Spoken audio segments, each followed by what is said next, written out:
Só na conta para o Senhor Jesus, amém? Eu estava só acompanhando nas redes sociais, tá? Aí eu falei, tá vendo isso, Mário? Nem convidou, mas eu acho que o senhor gosta de praia.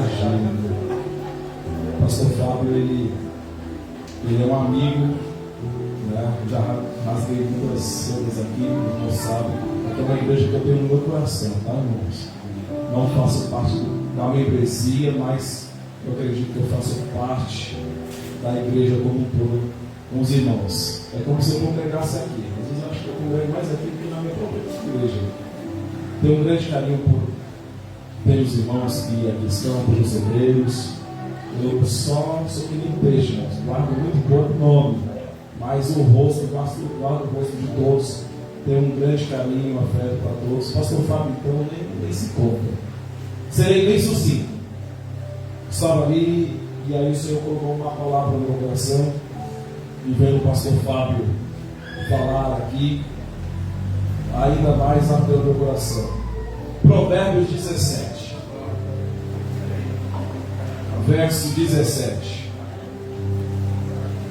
A nossa caminhada, irmãos, nunca é fácil. Estar aos pés da cruz não é fácil. Há por aí que pregam que um evangelho muito adocicado, muito fácil, mas o evangelho da cruz não é fácil. Certo é que o Senhor nos chamou para uma grande obra. O Senhor também nos chamou para ser luz no mundo. O Senhor nos chamou para ser sal da terra. E muitas vezes o adversário ele quer fazer que isso seja um equívoco em nossas vidas, nos fazendo retroceder, nos fazendo olhar para trás, às vezes não acreditar no nosso próprio potencial que Deus tem para nós, às vezes não acreditar no chamado que Deus tem na nossa vida. Então, servir a Deus vai muito além do que muitas vezes nós imaginamos.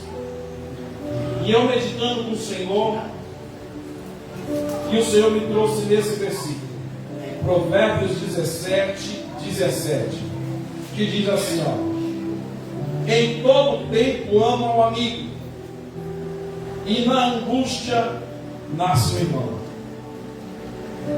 E meditando sobre esse texto, me fez lembrar de uma história. Eu quero resumir muito rápido aqui para os irmãos, porque é uma história que não é desconhecida. Nós bem sabemos que o povo de Israel, querendo andar conforme as outras nações, chega para Samuel e fala assim: Samuel, nós queremos o reino, nós queremos ser que nem as outras nações, rejeitando assim a teocracia, ou seja, Deus regia a nação de Israel, e Israel não queria mais ser regida por Deus, mas queria ser regida por um rei. Deus então lhes concede Saul, dá a escolha para eles fazer, e eles escolhem Saul de forma equivocada. E aí Saul começa a se perder no meio do caminho, porque ele tenta todas as vezes que um líder ele não anda nos caminhos do Senhor, vai fazer com que a nação erre. Então, correndo com a história, Deus então escolhe Davi, um homem segundo o seu coração. Entenda que quando Deus não escolhe porque Davi era um homem perfeito. Deus escolhe Davi porque Davi sabia reconhecer as suas limitações, as suas debilidades e os seus erros. Davi não tinha o receio de chegar diante de Deus e falar assim: Senhor, pequei, me perdoa, me corrige, e eu vou aceitar a correção, mas eu quero que o Senhor não retire de mim o teu Espírito. Aleluia, Jesus. Glória.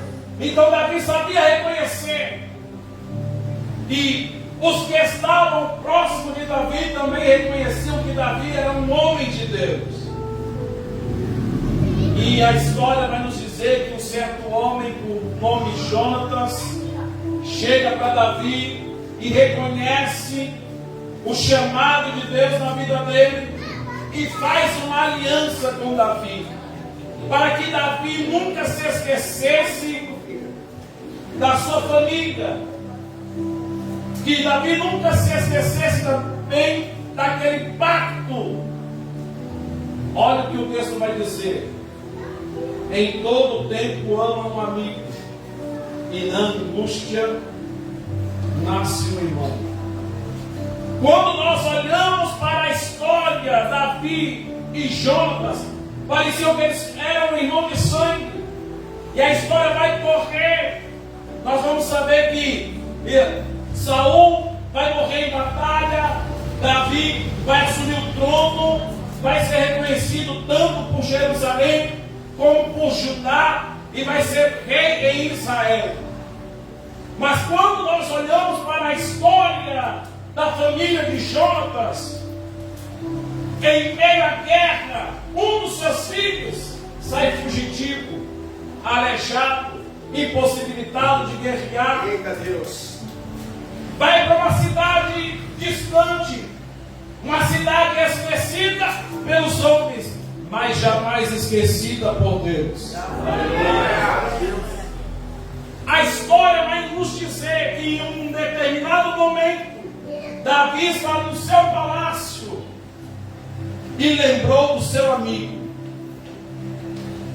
e chama os seus conselhos e fala assim: há alguém da casa de Saul, porventura, em que eu possa fazer alguma coisa? E alguém vai lembrar do filho de Jonatas, que está esquecido lá em Lodebar. Eita Deus. Entenda que na hora que Davi precisava do seu amigo, ele tinha, mas na hora da angústia de Mefibosete, nasce um irmão para Davi. Eita Deus.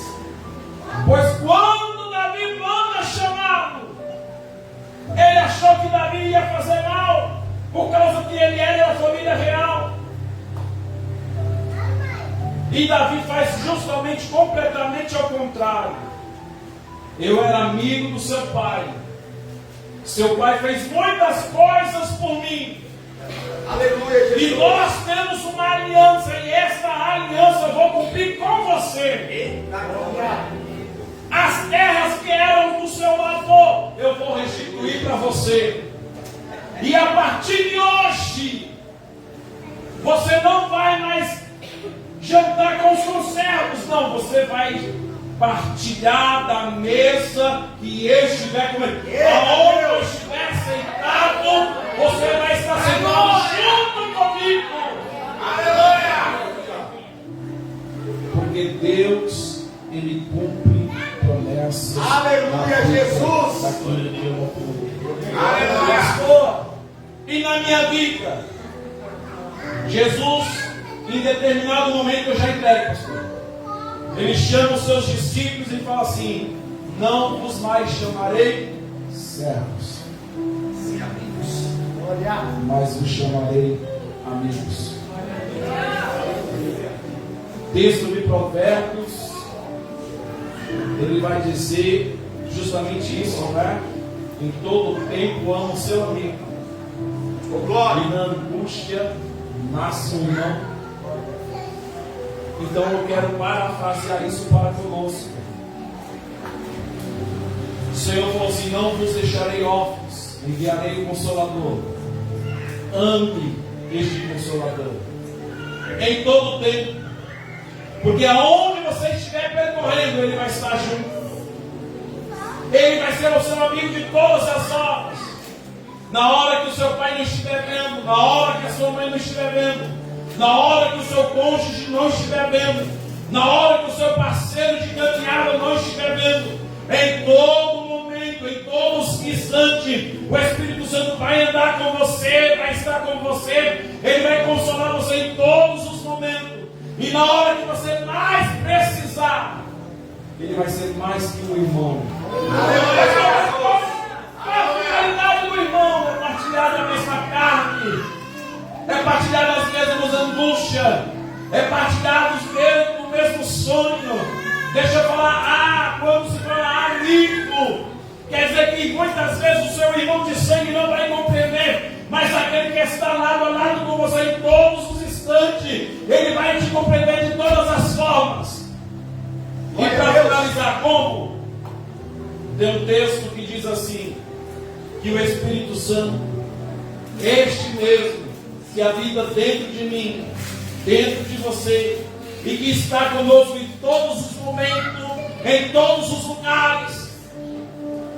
Quando não tiver mais palavras, pastor, Paulo vai dizer isso, que é o Espírito Santo quando você não tiver mais palavras para falar. Aleluia!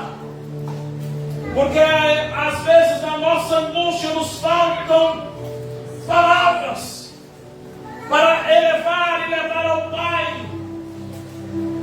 E às vezes só desce as lágrimas, porque você não consegue explicar, não consegue expressar mais com palavras. Ele vai dizer que ele recolhe isso e leva diante do Pai com gemidos e nisso as nossas orações, o nosso clamor é levado diante do Pai. E assim eu agradeço a minha bondade em nome de Jesus.